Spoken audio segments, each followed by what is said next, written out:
Howdy folks, I'm Silly Skunk Ape, slowly spreading stinky smells. I'm Amber. And here are more stinky smells for us to spread, because that's what you do when you're a skunk ape. Let's get started. Alright folks, and our first letter is titled, Am I a Jerk for Not Wanting Kids on My Porch? Well, we just moved into a new house, and we are renting it, and it was previously unoccupied for about 3 months. It seems all of the neighborhood kiddos have established a routine of waiting for the bus on our porch. Every morning at 7:30, we have 5+ kids screaming on our porch. I've gone outside a couple of times and told them that they need to wait on the sidewalk, that they can wait under the roof in the rain, but they need to be quiet and can't be jumping on pillars, etc. Well, one day I came outside while they were yelling and said to quiet down. I told you not to be up here if you can't be quiet. Then, one of the parents that was there with them did literally nothing and let them keep jumping all over. I'm tired of being the get off my lawn, grumpy old neighbor lady, but am I being ridiculous for not wanting random kids on our porch screaming and sometimes waking us up in the morning? How do I get them to stop when they won't listen to me? I've thought about just blocking off the front porch with tape until they find a new spot. For some context, I'm autistic. And I think the general rule breaking is really hard for the justice seeking traits in me, like the fact that they haven't listened to me and telling them to get off is almost more frustrating. All right, folks, what do you think? No, you're not the jerk, and this could actually be a liability if you have kids running all over your yard. If they were to hurt themselves falling off your porch or something, there could potentially be legal issues. Well, probably not for OP though, because they're a renter. Oh, that's true, but probably for the the landlord. Yeah. So maybe OP might, but they probably wouldn't be held accountable for that. But it might be worth bringing up with the landlord, and then the landlord can put an end to it because they wouldn't want to pay for this. Well, also, they probably don't want their porch destroyed by a bunch of kids, right? Now, I don't even know why they need to wait on OP's porch unless it's raining. Like, I could understand if it was raining, but why would you wait on someone else's property like that, right? It seems very strange. And like maybe the person who lived there before was just a friend of theirs, and so they all kind of started, sitting on the porch during that time. But I don't know. It's just is very strange to me that a parent of all people would tell the kids that it was acceptable to stand on someone else's porch without their permission. Yeah, so I think first course of action is maybe talk to the landlord, let them know, and see what course of action they want to take. Yeah. You can also talk to the school. If nothing changes, they may be able to move the bus stop a little bit so that the kids will have no incentive to wait at your house. Yeah. It's a very strange situation, but I don't think that OP's in the wrong here. I just think that these people are being very inconsiderate, the parents especially.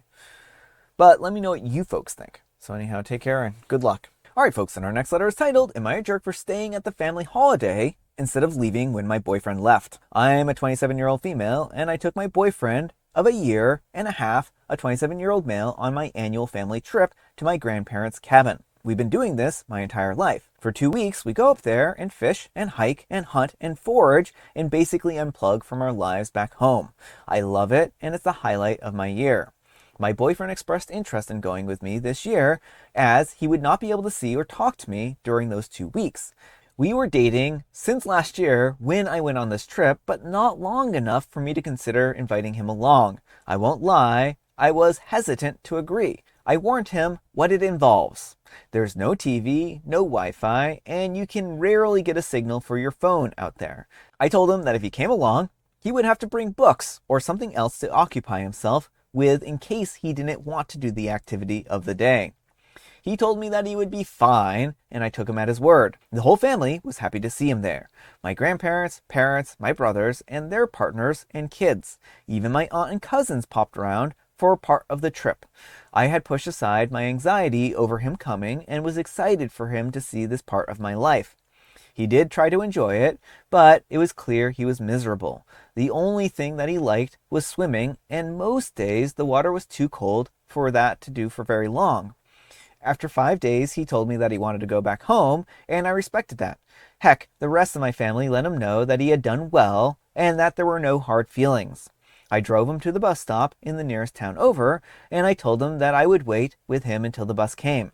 He was then confused about this, as he seemed to assume that I was going to go back with him, and I explained that no, I wasn't, and that I would see him when I got home, and we would do something that he enjoyed. He seemed a bit sullen, but at the time, I had put that down to perhaps him being embarrassed that he was dipping. Well, when I got home yesterday, I reached out to him, and my calls were ignored. I thought something was wrong, so I drove to his, and when he answered the door, he told me that he was upset that I'd let him go home alone, and that, as his girlfriend, I should have come back with him.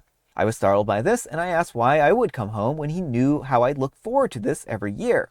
He told me that it was the principle of the thing, and that I shouldn't have stayed when he didn't. Then asked me if we got married one day, would I keep doing this and leaving him behind if he doesn't like it? I told him that I didn't get what the big deal was, that it was okay that we didn't like all the same things, but he doesn't seem to feel that way. I don't know, I just feel conflicted. Was it really that big of a deal for me to stay when he left? All right, folks, what do you think? No, not the jerk. And OP, I recommend you reevaluate your relationship because you are getting a look into your future. It seems clear with his whole, well, what would you do if we get married, that he expects you to drop spending quality time with your family because he doesn't like what you do. You want a partner who, even if they don't enjoy that, is still going to support you having that family time. Yeah, I think that's really what it boils down to here. OP left and had warned him what it involves, and he tried to some degree, right? But then now he's expecting OP to just drop everything and go back with him. I think that's unreasonable. Yeah. And it sounds like he's expecting OP to not go to this in the future because he doesn't clearly like going to it. Yeah, well, he has this unfortunate mindset that Helen can only do things that he likes to do too, and that he should be included in everything. Yeah. And it's perfectly fine to have time with your family without your partner. Exactly. It's also perfectly fine to have and spend time with your family and your partner together. But if there's activities that you and your family like and your partner doesn't, there's nothing wrong with them sitting it out. Exactly. But let me know what you folks think. So anyhow, take care and good luck. And Rattle Enoch says, how are you and your family able to take 2 weeks every year? Are you European? And OP replies, yes, we are. The minimal annual holiday here is 28 days, but most places give more. The 2 weeks is just whenever in the year we can all get it off at the same time. It's criminal. No, like everyone should have that. Like, no, we deserve that. Why are you not being more capitalistic? Less time off for everyone. More time for everyone. Everyone gets breaks. And My Bad 61 says, why was he surprised when you drove him to the bus depot? Did he think that you were leaving the car there? Or are you guys brand new to talking and you didn't have a conversation about you staying before you drove him to catch a bus? And OP replies, it's my brother's car. We drove up with him as his car is better than mine for the roads near the cabin. We communicated badly on this. Well, rather, we didn't communicate at all. I assumed that it was given that I would be staying behind, while he seemed to assume that I would leave my brother's car for the family to pick up. All right, folks, and our next letter is titled, Today I Messed Up by Accidentally Sleeping in My Neighbor's Bed. So last night, I went out drinking with some friends. It wasn't anything ridiculous. We just did some bar hopping and had a few too many tequila shots. I usually don't drink much, so by midnight, I was basically running on autopilot. I called an Uber and I got dropped off, and I stumbled up the stairs in my apartment building, and I let myself in. At least I thought I did. The door wasn't locked, which I thought was weird, but in my drunk brain, I figured that I probably had forgotten to lock it earlier. Well, I went straight to the bedroom and I threw my clothes on the floor and I crashed. A couple hours later, I was woken up to someone screaming like they saw a murder. I jumped up and there was this woman standing in the doorway holding a lamp like she was about to whack me. Turns out it wasn't my apartment. I had walked into my neighbor's, one floor down, and the layouts are identical, so drunk me didn't notice a thing. Apparently, her roommate had just left the door unlocked after coming home, and I just wandered in. She called the cops, and I had to explain to two very unimpressed officers that I wasn't trying to break in. I was just an idiot who can't handle tequila and doesn't know which floor she lives on. Luckily, my upstairs neighbors vouched for me, but it was still the most humiliating walk of shame that I've ever done. All right, folks, what do you think? Well, I'm glad that things turned out okay for OP. This is hopefully one of those situations that will seem funny in time. Well, I mean, I think maybe OP can learn a good lesson from this. Maybe not to drink, imbibe in quite so much alcohol to the point where you get disoriented and don't know the difference between your house and somebody else's house. I mean, I'm guessing that it was probably dark and they probably just wandered in and flopped down or something like that, not really paying attention. But I just can't imagine being so drunk that you can't distinguish your house from someone else's.